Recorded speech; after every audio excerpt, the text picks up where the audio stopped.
I recently reviewed the Colchester watch with the injected carbon case. I liked it. It wasn't my favorite Christopher Ward that I've ever reviewed, but I was interested to know that type of material, whether was that a one-off, that injected carbon, or is that something that you're looking to do in other models? I wouldn't rule it out. I mean, we felt it was particularly appropriate because the watch, as you know, is essentially a homage to the British Parachute Regiment. We worked with them on creating a watch that they felt both was usable by them, which is why it also incorporates the pop-out crown. If you can think of hanging from a parachute with a watch on, it's a bit like riding a bike where your wrists are cocked, and therefore a traditional crown will dig in to the back of your hand, which is where and why we developed the pop-out crown in the first place with the C63 Sealander Elite.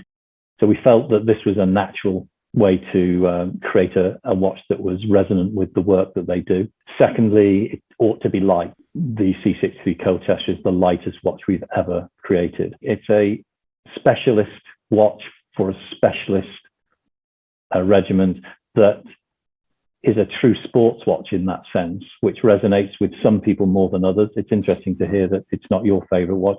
I think it's not so much an acquired taste. It's been very successful, by the way. I mean, it's again, I think just something different. Would we end up flooding our collection with carbon injection watches? No, but will we use it again in an appropriate way?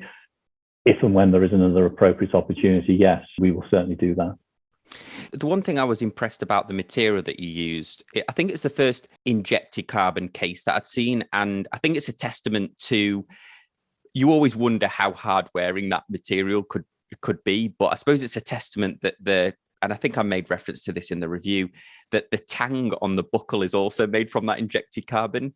So it just shows that arguably the point that has some of the most pressures when you're wearing a watch is also made from that material as well, which I thought was a bit interesting.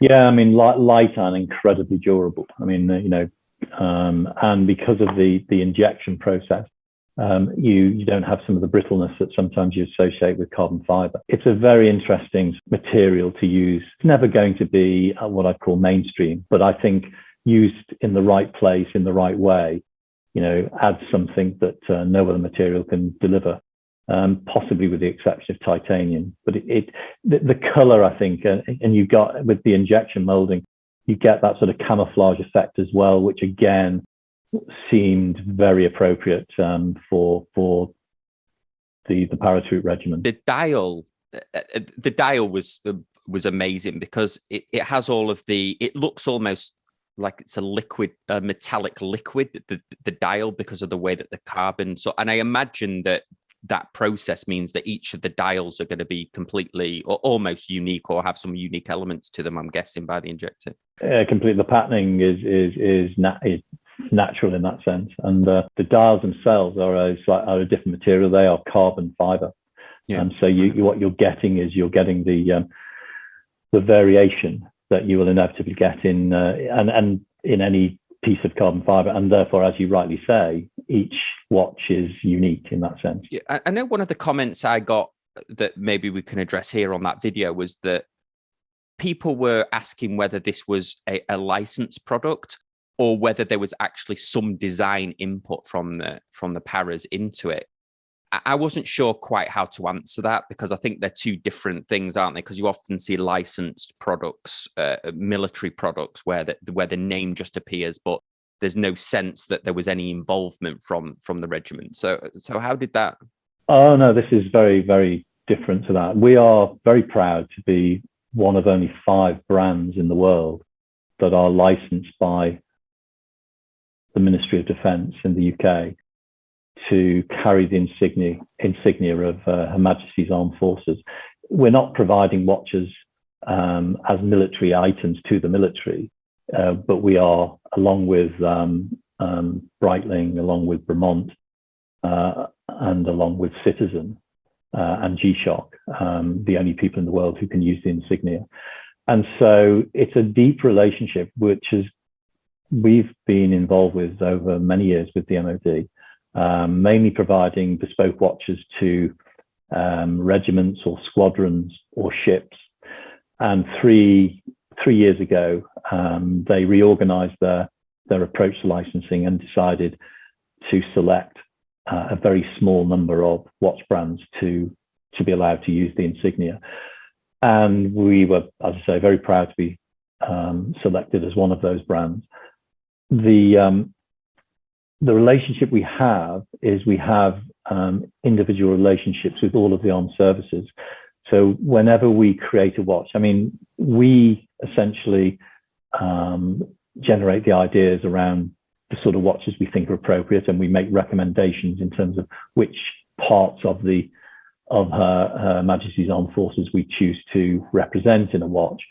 That all has to be agreed and signed off by the armed forces themselves and the MOD. But also, in the case, the way we do it, we create initial designs, and then we go and our ideas around those designs, and then we go and talk it through with the individual armed forces. So, interestingly, you know, with the Colchester, we were in lockdown at the time. I think when we were in you know, development of the watch, there was a famous sort of Zoom call where there were various generals and people on the Zoom call with us, which was fascinating. And we were talking about you know, the sort of things that you know, soldiers in the regiment would find important. And we suggested to them, for instance, that the retractable crown was you know, a feature that is very unusual, as you know, but also we thought very pertinent to their to the way they operate, and they fell in love with that. And then we went through with them every stage of the design, both for their input and their sign off. So none of this happens. You know, you don't just have a few sketches and create a few watches for the Ministry of Defence. It's a long-winded and detailed process, and so it should be.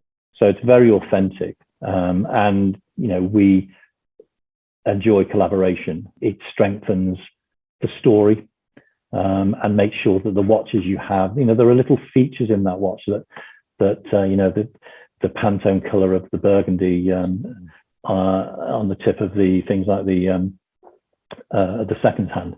All of these things are a nod to, you know, we used we were able to obtain an official canvas belt, which we used, checked against Pantones to make sure all of the colors are absolutely accurate. There are certain things in the dial, the crosshairs on the dial, which you know, were suggested by them.